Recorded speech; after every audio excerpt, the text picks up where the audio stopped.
Higala may adlaw o salamat sa bagong adlaw nga gihatag sa Dios. Dinhi kanato og salamat sa iyang pag-atiman ug salamat sa iyang pulong nga pirmi nato gatun-an. Ug ilabi na gid sa pagtuon nato sa 1 Timoteo may tungod sa mga patakaran ug prinsipyo kung unsaon ang paggawi diya sa sulod sa iglesia. Ug karon mga igsuon mo atong isgutan ang may tungod sa mga kwalipikado sa mga alagad nga usa gihapon ka opisyalis diha sa iglesia. Pat sa dili pa kita maghisgot niini nga tema, sama sa atong naandan, atong hisgutan ang pipila ka mga punto sa atong hisgutan sa miaging semana. Sa miaging episode mga igsuon, mipadayon kita pagtuon may tungod sa mga pangulo sa iglesia.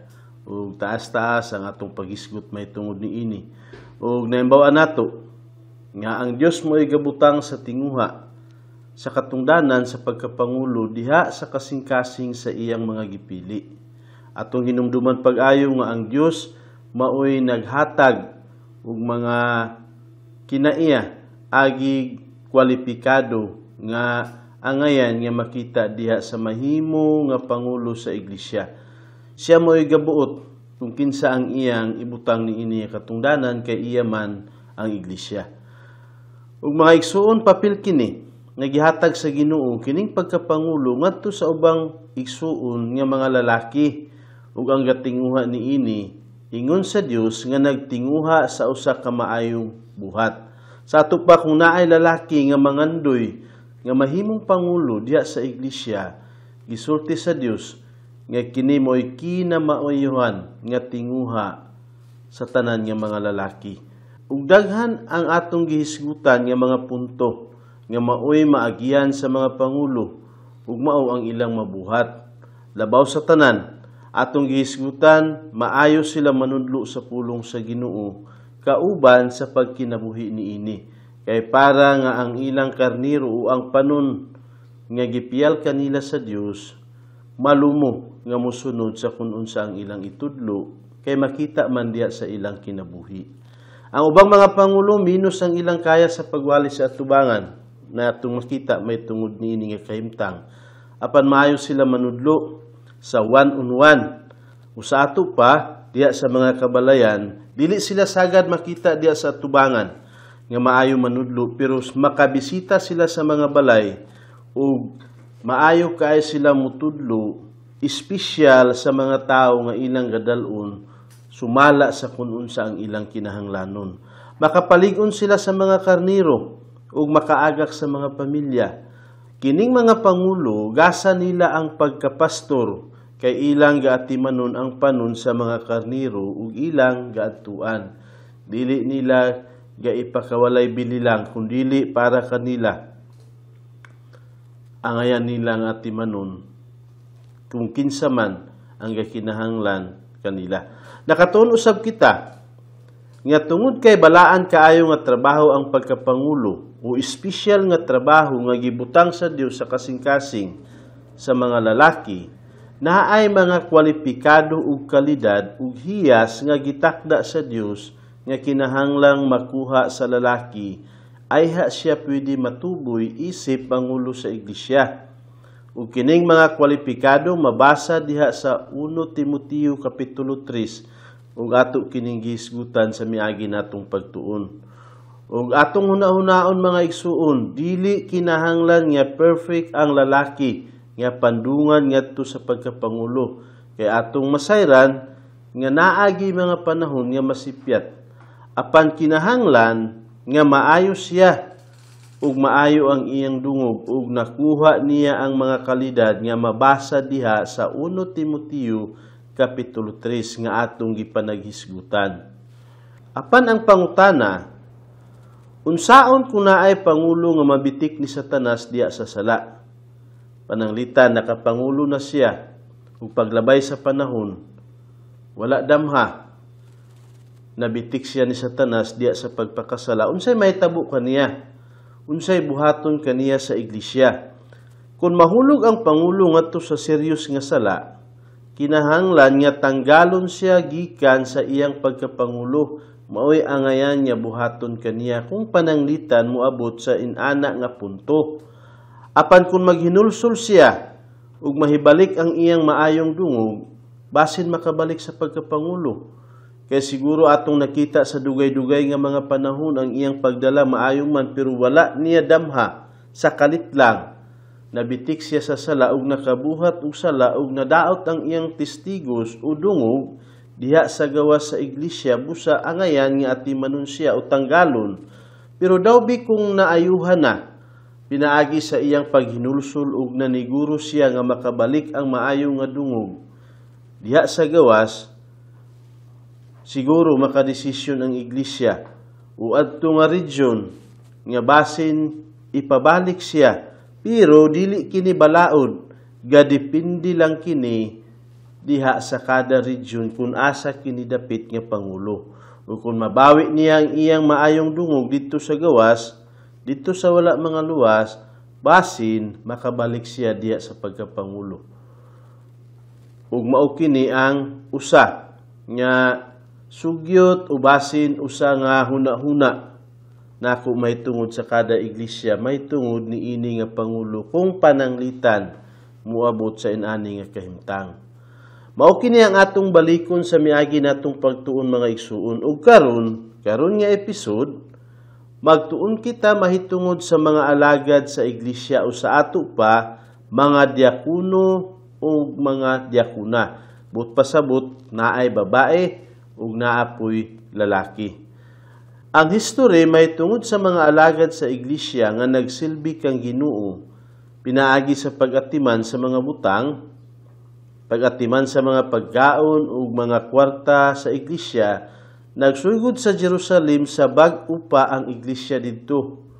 Panahon nga naay nahitabo nga problema sa pag-apod-apod sa pagkaon ngadto sa mga byuda nga naay uban nga napasagdan ug naapoy uban nga naatiman. Basin makahinumdum kamo sa atong gitun-an sa mga buhat kapitulo 6 nga nakulangan gani ang panahon sa mga apostoles sa pagwali sa pulong sa Ginoo ug sa pag-ampo tungod sa ilang pag-atiman niini nga mga byuda. Busa naa sila gipandungan nga makatabang kanila sa ubang mga trabaho. Gisugo nilang Pedro ang mga magtotoo nga mupili sila 7 ka buok nga mga lalaki aron sila maoy mag-apod-apod sa pagkaon diha sa mga byuda. Ug atong nahinumduman ang duha niining gipili sa mga magtotoo aron mahimong mga alagad, mao si Esteban o si Felipe. Ug atong nahimbaw-an nga gawas kay mga alagad sila, mga maayo usab sila nga mga magwawali sa pulong sa Ginoo. Ug nakabuhat gani si Felipe og mga milagro didto sa Samaria usa ka pagpamatuod nga mas dako gihapon nga hiyas ang gihatag sa Dios kaniya may tungod sa pagwali. Ug si Esteban atong nahimbaw-an nga gipatay sa mga Hudiyo tungod sa iyang pagwali may tungod kang Hesus nga gisulod siya diha sa bangag ug gani ang tanan nga mga Hudiyo nga nakapalibot kaniya naglabay og bato. Ug atong matiman-an nga nakita niya si Hesus paghangad niya sa langit nga gatindog nga andam sa pagdawat kaniya. Mao kana ang nahitabo ni ining duha nga kung atong makita o masusi sikat nga nahimong alagad diya sa una o bag-o pa ang iglesia dito sa Jerusalem. Mga igsuon, nasulat ng 1 Timoteo paglabay sa mga 30 ka tuig gikan sa pagkaalagad nilang Esteban. Gikan lugar sa pagpandong kang Esteban o kang Felipe uban sa 5 ka mga lalaki. Nasulat kining 1 Timoteo nga mao ang baruganan sa kun unsa ang angayan nga tan-awon mahitungod sa kwalipikado sa pagkaalagad. Ug dayon, ug ilalom sa giya sa balaang espiritu, gisulat ni Pablo kun unsa ang mga kwalipikado nga kinahanglang makuha sa tawo. Aya siya matuboy isip alagad o diakono o diakona diha sa iglesia. Ug gisgutan nato karon kung unsa kining mga kwalipikado nga gitakda sa Ginoo alang sa mga alagad. Ang mga pangulo sa iglesia, kung atong mabalikan sa kadali lang, tanan man mga lalaki ang mahimo nga pangulo sa iglesia. Apan ang mga alagad, apil usab niini ang mga babae. Gamay ra ang kalainan sa kwalipikado nga kinahanglan makuha sa mga pangulo. Ug sa mga alagad halos gani man nagsama ang ilang mga kwalipikado. Gawas lamang nga kinahanglan na ay hiyas ang mga pangulo sa pagtudlo sa pulong sa Dios ug kinahanglan nga lalaki siya. Maoy usa nga dako nga atong makita diha sa mahimo nga pangulo sa iglesia. Apan ang mga alagad dili kinahanglan nga naa sila hiya sa pagtudlo. Kinahanglan nga mga maayo usab sila nga mga tao ug mga balaan sama sa mga pangulo. Kay usa sila nga opisyal diha sa iglesia. Apan naay kalahian sa ilang papel kaysa papel sa mga pangulo. Ang mga alagad giatiman sa mga butang sa mga iglesia, sama sa mga pagkaon, kwarta ug mga butang, sama kung naay mixer, speaker, uban pa nga mga gamit diya sa simbahan, ila kini nga katungdanan. Ug atabang sila sa pagplano sa mga kaamulan, kung naay pananglitan, iglesia ga plano nga inani nga bulan, inani nga tuig, mao kini ang buhaton, usa ang mga alagad sa gaplano ni ini ug uban pang mga administrasyon ug trabaho diya sa iglesia. Ang mga babae nga gapanudlo sa pulong sa Ginoo diya sa mga bata ug sa ilang isig ka babae, mahulog usab sila nga linya sa mga alagad ug kung nakuha nila ang mga kalidad diya sa 1 Timoteo kapitulo 3, maayo kung pandungan usab sila isip mga alagad sa iglesia kay maoy ilang gapangbuhaton nga trabaho. Gasilbi sila kang Ginoo ug sa iglesia pinaagi sa ilang pagtudlo ug gadasigo nila ang mga galuya sa pagtuo ug galuya sa pagsunod kang Hesus. Maayo kung daghan ang mga alagad sa matag iglesia sama pananglitan sa iglesia tungpagon. Basin maayo kung mga 20 ka buok ang ilang mga diakono ug diakona o sobra gani kay dako man nga iglesia ug daghan kaayo ang ilang trabaho. Apan ang gamay nga iglesia, okay ra kung medyo gamay ang ilang mga diakono o diakona. Maoy kahimtang nga kung atong makita diya sa history sa pagkaalaga diya sa Buhat kapitulo 6, pitura ang gipili. Apan kung naa diya sa imong iglesia, kung daghan ang mga igsuon, mas maayo kung daghan ang mahimo nga alagad diha sa iglesia. Ang pagkaalagad, taas nga katungod diha sa iglesia, ug dako ang pagpulo sa Dios kanila, aron makapadayon ang tanan niyang mga trabaho diha sa mga iglesia. Ang buot ipasabot sa pulo nga alagad, mga gasilbi o magtatabang.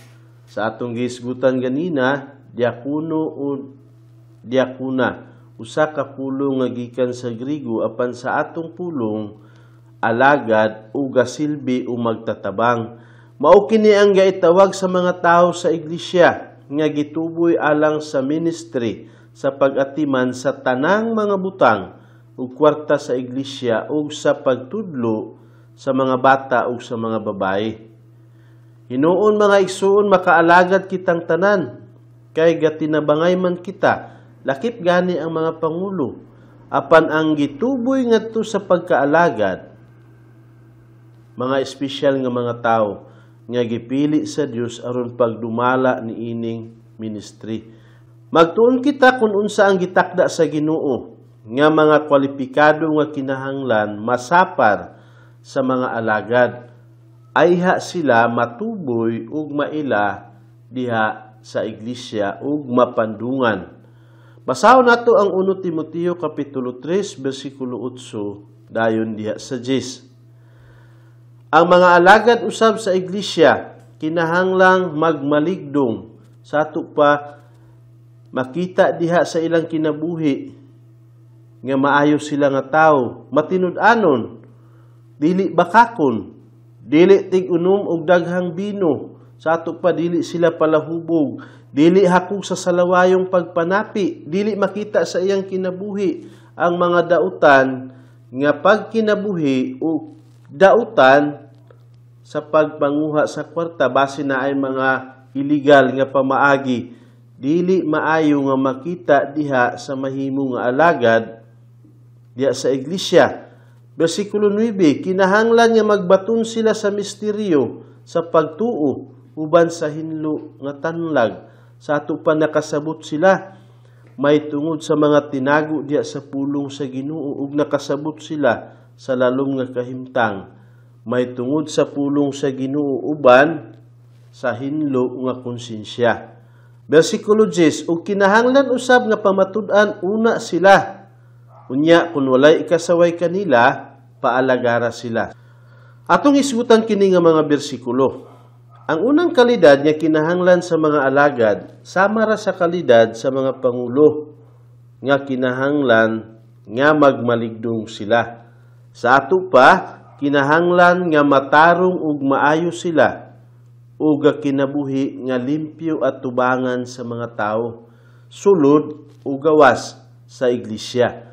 Ang mga alagad kinahanglan nga matinud-anon ug gasulti sa tinuod. Kinahanglan nga dili siya plastik ug dili gakabalhin ang iyang gasultihon kung gaatubang sa lahi nga tao. Kinahanglan nga dili siya linglahon. Sa ato pa kung atong masabot kini nga pulong, dili lugar kay duha ang iyang naong nga mahimo nga sa pikas makasulti siya tinuod apan didto sa pikas nalahi ang iyang isulti. Kinahanglan nga sa iyang kinabuhi makita ang matinud-anon nga kinaiya o kahimtang. Ang tao nga duha ug dila, dili kita makasiguro kung tinuod ba o kung bakak ang iyang gasultihon. Ang pagkabakakon, dautan niya kinaiya. Busa ang tao nga dili matinud-anon, dili mahimo nga pandungan ngadto sa pagkaalagad sa iglesia. Kay wala kitay matuuhan diya kaniya. Bisan gani siguro kung naa siya trabaho. Dili ta makatuo kung tinuod ba ang iyang gibuhat o kung dili kay dili man siya matinud-anon. May tungod sa pag-inom sa bino, sama usab sa mga pangulo sa iglesia kinahanglan nga ang alagad dili tig-inom og daghang bino. O sa laing pagkasulti dili pala hubog. Dili gihapon mapandungan ang tao ngadto sa pagkaalagad kung gainom siya og daghang bino. Wala hinuon idili ang pag-inom sa bino apan dili gid mahimo nga pasubrahan. Ug mas maayo pagani kung likayan ang ilimnon aron malikayan ang mga bitik sa yawa. Ato kining nahisgutan sa pipila nato nga pagtuon nga kung moinom kita sa bino posible nga ang bino mo'y mudala ka nato. Ug basin mo resulta sa mga sala. Usa kung mo'y mahitabo, mas maayo kung likayan para nga makalikay kita sa posible nga buhaton ni Satanas pinaagi ka nato. Ug sama usab sa mga pangulo, kinahanglan nga ang alagad dili hakog sa salawayong pagpanapi. Dili mahimo nga mag-apil-apil ang alagad sa bisan unsang kurakot o mga pagpanapi nga gasawayon. Naamay limpyo nga klase sa pagpanapi, pero aduna po'y pagpanapi nga hugaw o gani gidiligid sa Dios. Ug ikaw nga mahimong alagad sa iglesia, likay kini ubisan ang klase sa mga kurakot kay kung mahimo nga ang alagad sa iglesia kurakot siya nga klase unsaon na lang pag-atiman ang kwarta sa panimalay sa Ginoo. Basin gamiton niya sa iyang kaugalingon nga pamaagi o ang kwarta sa simbahan dili inon magamit sa insakto nga tumong hinuon nawala kini og wala kita makabalo kung unsa iyang gibuhat. Ang mga alagad kinahanglan nga magbaton sila sa misteryo sa pagtuo uban sa hinlo nga tanlag. Sa ato pa, kinahanglan nga maayo ang ilang pagsabot sa pulong sa Ginoo o sa paagi sa kaluwasan nga nasabot nila pag-ayo o makaesplikar sila sa bisan kinsa pud nga ilang maatubang o gani importante kanila ang pulong sa Ginoo gay pamahal nila aron kun moabot ang mga lubo ilang masanta Kay magpalabi gid sila sa kamatuoran gikan sa pulong sa Ginoo nga ilang gasundon uban sa hinlo nga konsensya.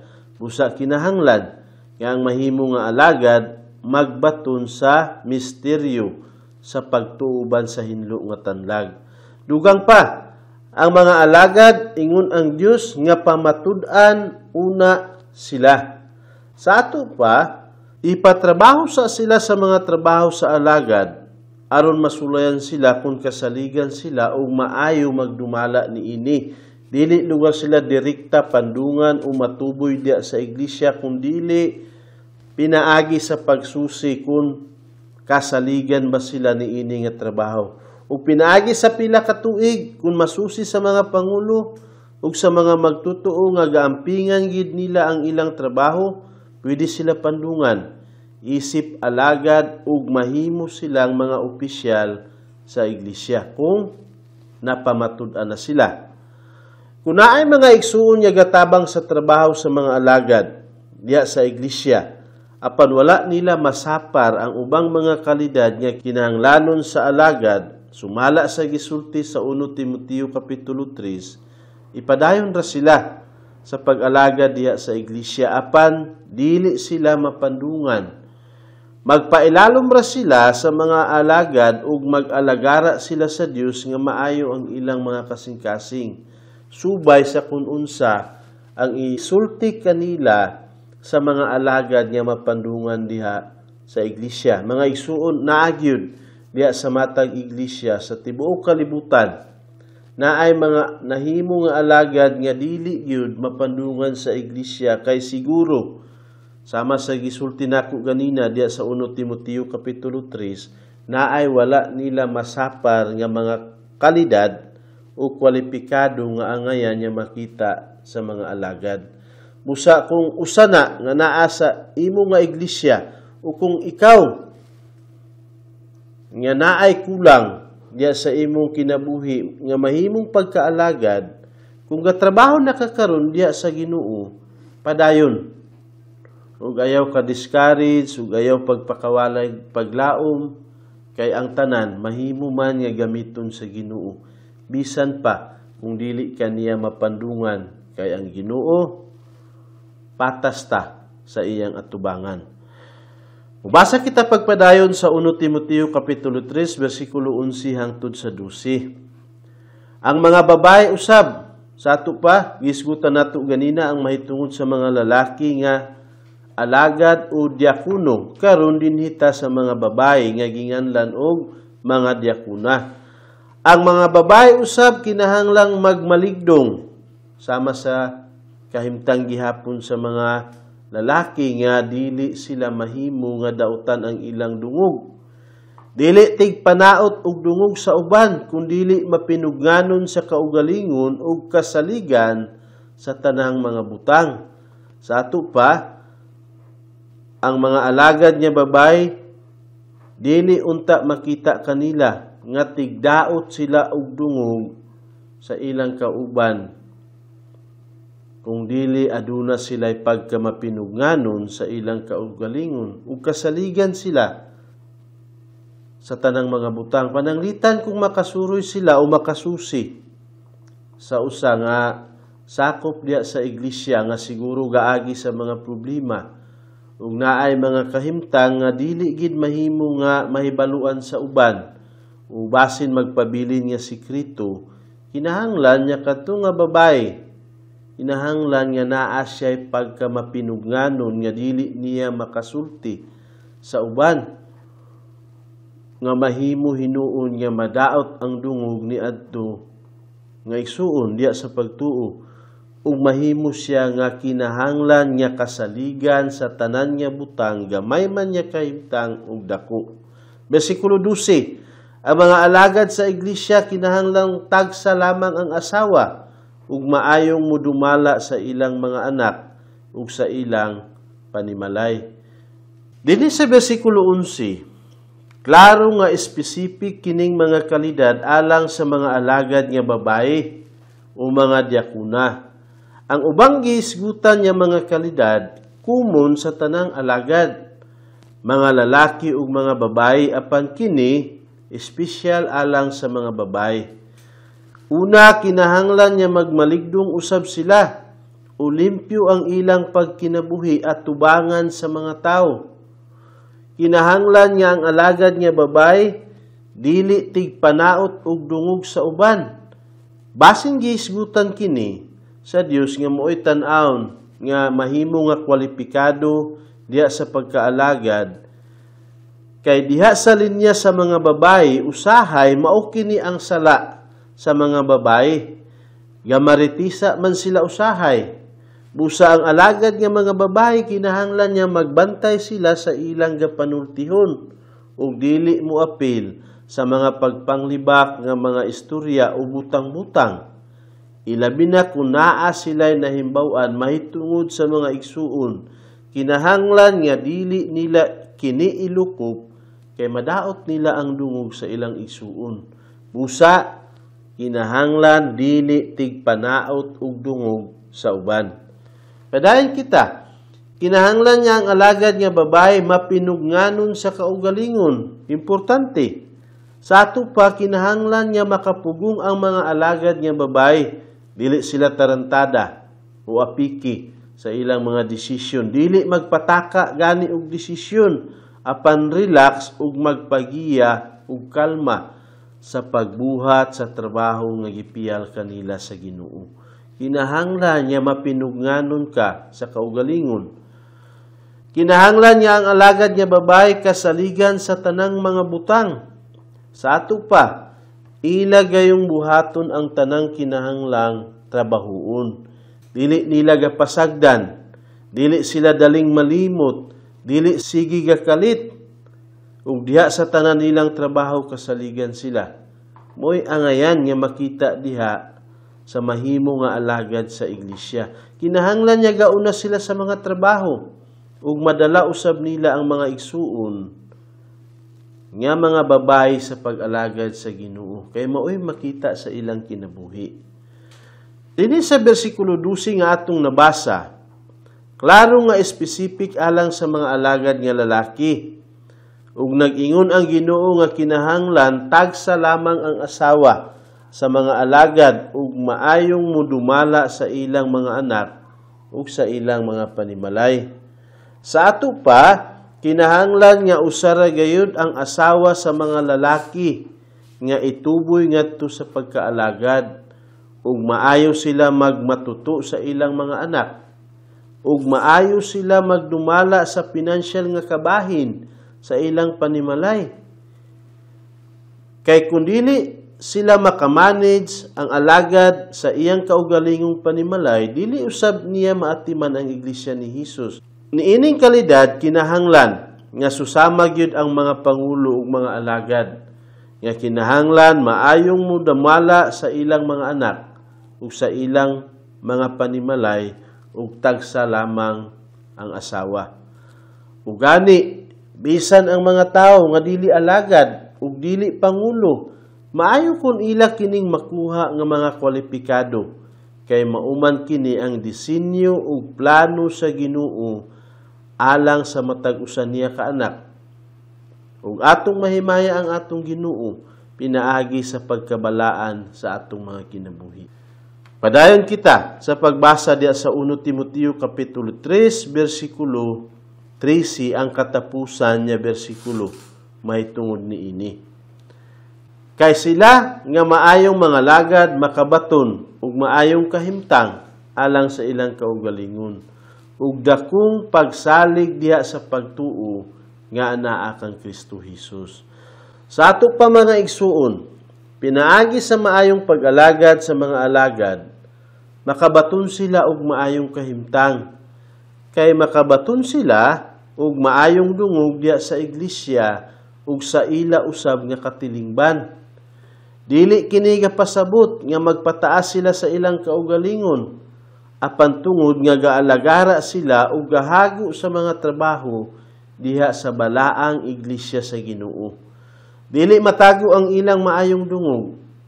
Ang mga kaigsuunan ug si Hesus mismo makakita sa ilang mga kalidad, busa makaangkon sila ug maayong dungog kay sila mga lagad man diha sa Dios. Ug atong nahimbaw-an nga bisan karon diha sa uban natong mga iglesia naay ilado kaayong mga alagad ug gamahalon sila sa mga kaigsuonan ug garespetuhan sila tungod sa ilang trabaho ug gakahimut kanila si Hesus. Ug pinaagi sa kasaligan niya pag-alagad sa mga alagad, makabarug sila diha sa dakong pagsalig sa ilang pagtuo.